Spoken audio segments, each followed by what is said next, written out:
Assalamualaikum warahmatullahi wabarakatuh. Alhamdulillahilladzi hadana lihada wa ma kunna linahtadiya laula an hadanallah. Asyhadu an la ilaha illallah wahdahu la syarika lahu wa asyhadu anna Muhammadan abduhu wa rasuluh. Allahumma shalli ala Muhammad wa ala alihi wa sahbihi ajma'in.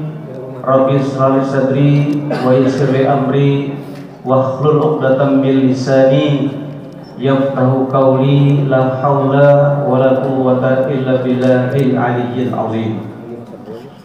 Bapak Ibu jamaah salat Isya dan salat tarawih Masjid Al-Muslimun, semoga kita sama-sama diberikan rahmat oleh Allah Subhanahu wa taala, dipanjangkan umur, dimurahkan rezeki, diberikan kesehatan, sehingga kita tetap istiqomah menjalankan ibadah Ramadan ini dengan sebaik-baiknya. Di penghujung Ramadan, Rasulullah itu menguatkan ikat pinggang beliau. Untuk apa? Untuk selalu di dalam ketaatan kepada Allah Subhanahu wa taala. Lebih-lebih di akhir Ramadan yang sebentar lagi akan meninggalkan kita. Mungkinkah Ramadan tahun depan tahun yang akan datang dipertemukan kembali oleh Allah Subhanahu wa taala? Wallahu a'lam. Itu hanya urusan Allah Subhanahu wa taala. Bapak Ibu sekalian, hanya mengulang kaji saja.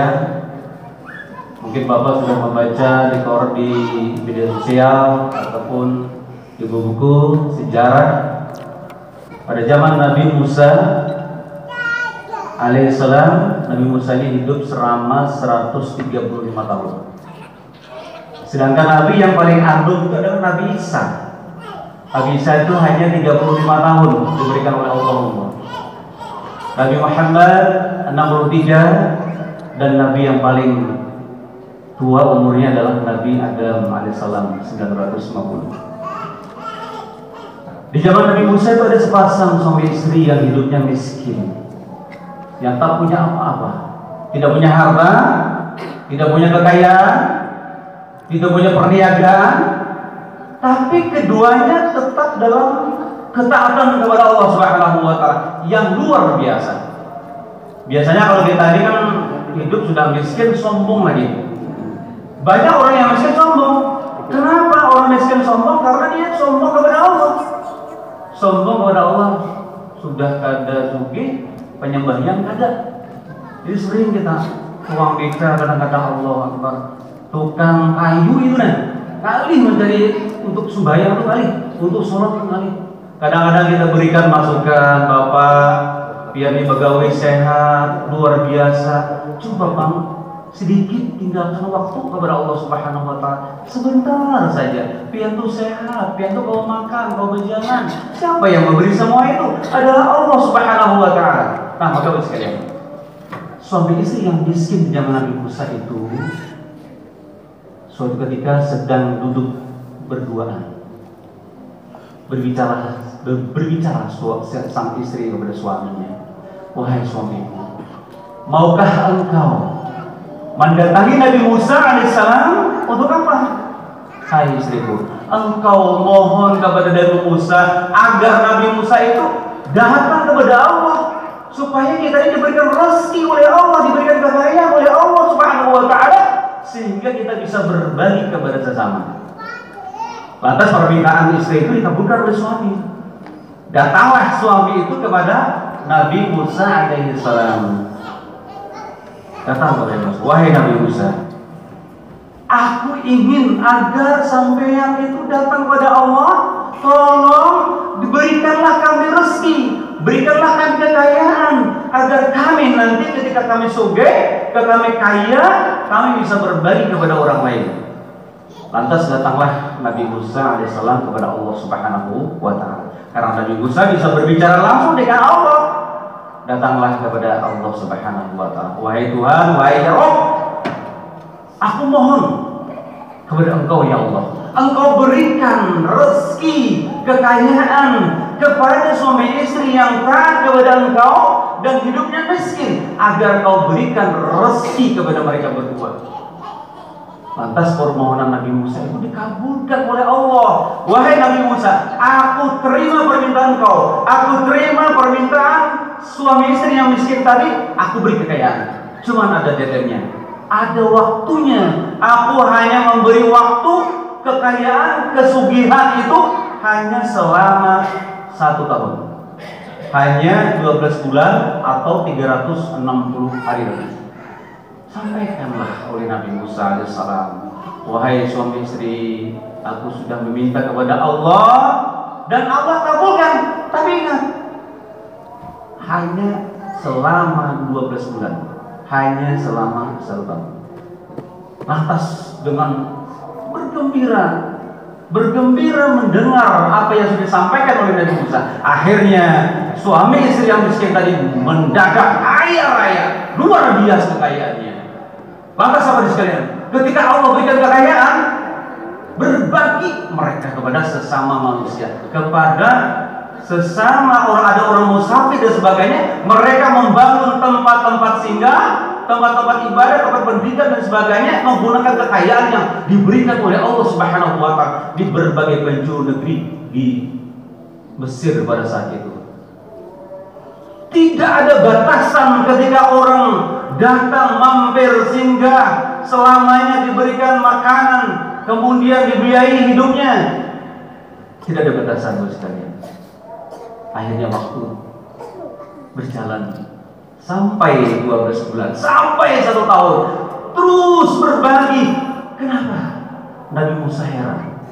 Kenapa Allah tidak tarik kembali kekayaan suami istri yang sudah kaya tadi, tidak ditahan oleh Allah Subhanahu wa Ta'ala. Proteslah Nabi Musa AS karena deadline sudah sampai. Datanglah Nabi Musa kepada Allah Subhanahu wa Ta'ala, wahai ya Allah, kenapa engkau tidak tarik kembali kekayaan atau kesugihan suami istri yang tadi miskin yang sekarang kaya? Apa jawab Allah Subhanahu wa Ta'ala? Wahai Nabi Musa AS, kenapa aku tidak ambil kembali kekayaan yang sudah aku berikan? Karena aku malu, kata Allah. Aku malu kepada orang yang sedang berbagi, walaupun pada saat itu sudah kuberikan deadline waktunya hanya 12 bulan 1 tahun, tapi aku malu. Akhirnya pernyataan Allah itu tidak ditarik oleh Allah Subhanahu wa Ta'ala. Terus mereka berbagi. Kenapa aku malu? Karena mereka selalu berbagi, walaupun di dalam waktu sudah lewat, tetap berbagi. Maka hadis sekalian yang saya hormati, ketika orang senang berbagi, tidak ada kata miskin, tidak ada kata bangkrut, tidak ada kata rugi. Terus dilipat gandakan oleh Allah, ditambah lagi rezeki oleh Allah, tidak ada batasan. Wa may yattaqillaha yaj'al lahu makhraja wa yarzuqhu min haitsu la yahtasib. Barang siapa yang bertakwa kepada Allah Subhanahu wa Ta'ala, niscaya Allah akan beri jalan keluar dan rezeki yang tak bisa disangka. Wa may yuti'illaha wa rasulahu faqad fawzan 'azima. Barang siapa yang taat kepada Allah dan Rasul, sungguh mereka akan mendapatkan kemenangan yang besar. Fawzan, kemenangan, 'azima, kemenangan yang besar. Mudah-mudahan Bapak sekalian, subhanallah, luar biasa, al-muslimun benar-benar full jamaah. Karena beberapa masjid dan mushola di lain itu sudah berjatuhan. Ujar Ustaz Rusin Nufas, berjatuhan dan tumbang gitu ya. Kalah sudah dengan iblis, kalah sudah dengan syaitan. Hari ini sekalian, di jalannya juga macet banget. Di Kamboja itu luar biasa. Di Masjid Al-Jihad sembayangan, di sini keramaian. Wah, luar biasa. Nauzubillah min dzalik. Padahal di penghujung waktu ini kita sebenarnya tetap semangat, tetap bergairah. Ini subhanallah, ibak ini tidak ulun bayangkan. Subhanallah, mudah-mudahan kita termasuk orang-orang yang sesuai nama masjid kita, Al-Muslimun, tetap dalam keislaman sesuai dengan firman Allah, ya ayyuhalladzina amanu taqullaha haqqa tuqatih wa la tamutunna illa wa antum muslimun. Hai orang beriman, bertakwalah kepada Allah, janganlah kamu mati selain daripada Muslim ataupun Islam.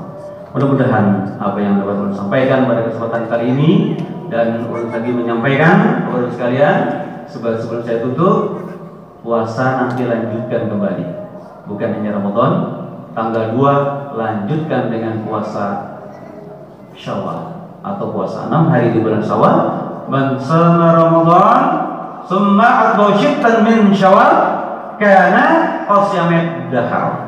Siapa yang berpuasa Ramadan dilanjutkan 6 hari di bulan Syawal, sama dia berpuasa sepanjang masa atau selama 1 tahun penuh. Subhanallah.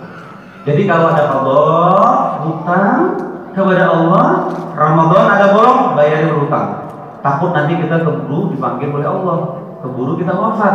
Jadi hutang sama Allah tuh sudah beres, hanya kita gawe untuk Syawal. Sambung lagi Senin Kamis, sambung lagi Ayyumil Bid. Kalau hendak berhalat silakan puasa daun. Mudah-mudahan semua itu yang ringan-ringan saja dulu lah.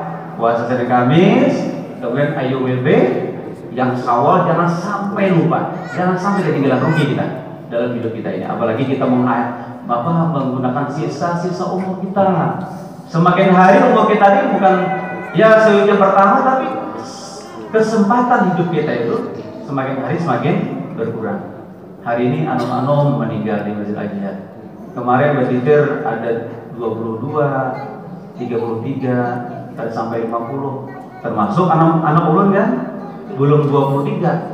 Tanggal 1 Juni 2023 baru 20. Jadi sering menyampaikan orang terus diumumkan. Akhirnya karena dicoba juga oleh Allah Subhanahu wa taala. Dan ulun alhamdulillah bisa bertahan pada saat itu walaupun di dalam sedihnya luar biasa.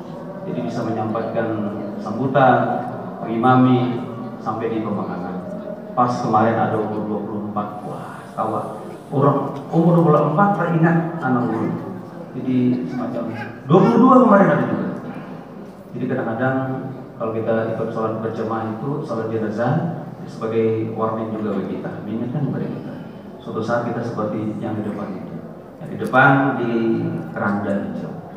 Mudah-mudahan apa yang dapat sampaikan bermanfaat bagi kita semua. Baiklah, kita tutup dengan doa kepada majelis. Subhanallahumma wa bihamdika asyhadu an la ilaha illa anta astaghfiruka wa atubu ilaik. Assalamualaikum warahmatullahi wabarakatuh.